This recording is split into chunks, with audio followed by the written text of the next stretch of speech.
Govan, give us an idea of the scale of devastation that's been left by the damage to those properties.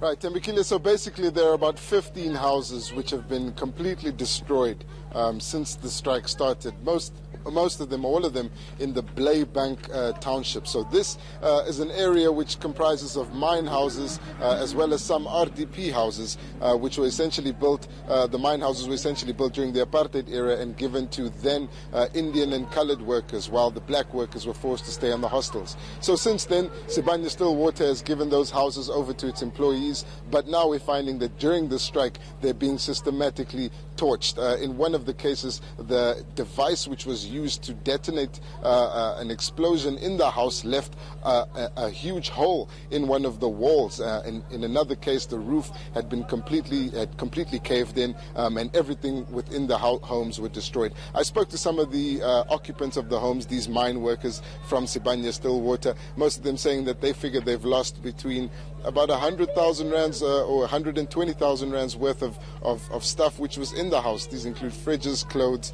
appliances, obviously furniture as well. But Tembekile, behind me is actually what you're seeing are members of the Associated Construction and Mine Workers Union, AMCU. And these workers are making their way to the Kopi, which is next to Sibanye Stillwater's Driefontein shaft. You can see some of them in shot there just walking up the mountain. That's where they've been gathering every day since, or most days since the strike has started. And I did get a chance to speak to some of these mine workers a little bit earlier. Most of them, in fact, all of them, not willing to appear on camera unless they have the go-ahead from the AMCU's national leadership. But they responded to some of the claims from the NUM.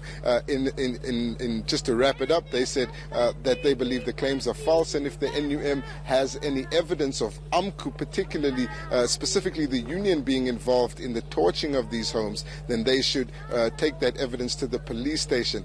Some of the AMCU members here also saying that they believe that the NUM is mounting a propaganda campaign against AMCU because AMCU has scored significant increases in its membership at Sibanye.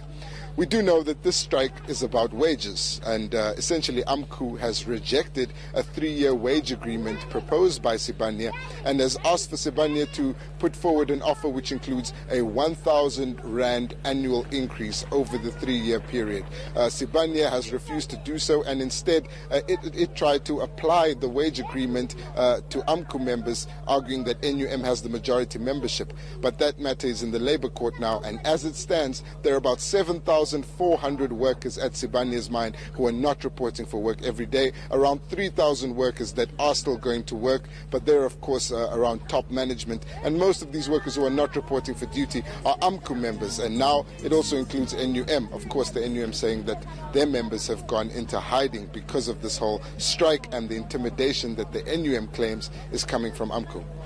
So these claims then by the NUM, A, that its members are being intimidated by AMCU members, B, that their homes are being torched by AMCU members, add to an already tense situation. Is there a sense that things are likely to come to a head, at least physically, between NUM and AMCU members in Carletonville today?